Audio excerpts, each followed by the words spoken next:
Oi, tudo bem? Você sabe o que fazer no caso de uma abordagem policial aqui em Ontário, no Canadá? Meu nome é Elaine, sou licensed paralegal na Húngaro Paralegal Services e apesar da área criminal não ser uma área de atuação minha, as abordagens policiais também podem acabar ocorrendo em umas situações de trânsito e acaba abrangendo as provincial offenses. Então, como infelizmente ninguém está livre disso, eu queria dar uma rápida ideia do que fazer nessas situações. De modo geral, isso vale para qualquer lugar do mundo. Mantenha calma, obedeça as instruções como baixar o vidro do carro, diminuir o volume do rádio, seja respeitoso, não faça nenhum movimento que possa ser considerado uma ameaça. Enfim, você pode cooperar, deve cooperar, mas também tem que proteger os seus direitos. Em alguns casos específicos, você precisa estar portando documentos, como, por exemplo, a driver's license se você estiver dirigindo. Mas, de modo geral, você não é obrigado a carregar um documento de identificação. Então, se você for abordado na rua, que é o chamado carding, e for solicitado para você se identificar, você não é obrigado a fornecer o seu nome e endereço, ou a responder qualquer pergunta, apesar de eu achar sempre uma boa ideia para não dar margem para qualquer interpretação errada. O policial ele tem que informar o seu direito de não responder e a razão de ter abordado você. Claro, tem umas exceções, como quando essa informação for atrapalhar alguma investigação. E ele não pode te deter pelo simples fato de você não ter se identificado. Mas algumas situações, alguns casos específicos, ele pode sim exigir identidade, como quando ele tiver com uma warrant, ou então quando você estiver dirigindo, como eu disse anteriormente. E isso inclui bicicleta, atenção.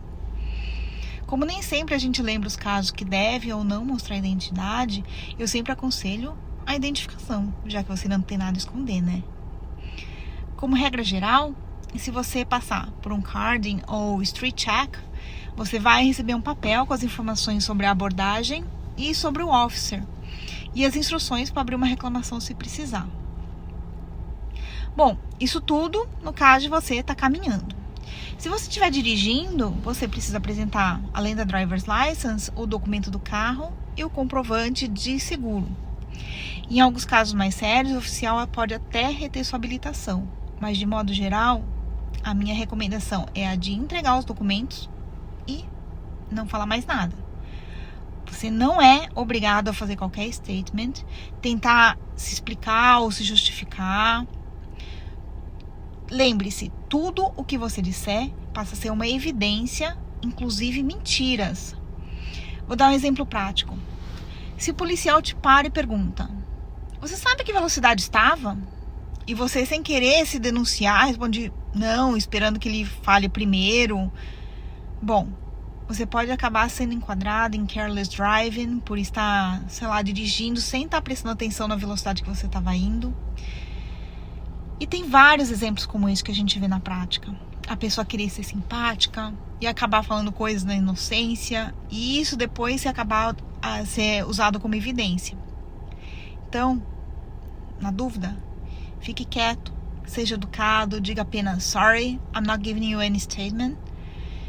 Exceto se você estiver envolvido em um acidente. Aí sim, você tem que explicar o que aconteceu para poder preencher o accident report. Se você for pedido parado para fazer o breath test ou o teste do bafômetro, faça.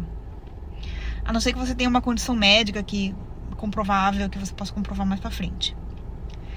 A recusa de você fazer o teste, assim como no Brasil, pode acarretar em multa, suspensão da carteira, enfim, constitui uma criminal offense. E o policial não precisa de justificativa alguma para exigir o teste. É legal ter em mente também que existe muito mais linhas de defesa para um nível de álcool acima do limite permitido do que para recusa em fazer o teste.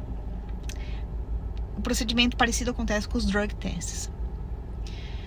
Se por uma eventualidade você acabar sendo detido ou preso, detained or arrested, saiba que você tem o direito de saber o porquê você está sendo detido ou preso e tem o direito de pedir para falar com um paralegal ou advogado.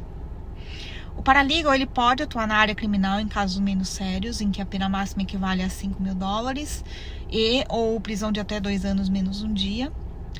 E da mesma maneira que eu falei antes, não diga nada para a polícia, ou isso pode acabar sendo usado como evidência. Espero que esse vídeo tenha ajudado de alguma maneira. Como sempre, nada do que foi falado aqui é legal advice. E se você tem questões mais específicas sobre o assunto, entre em contato com a Húngaro Paralegal Services. Até a próxima.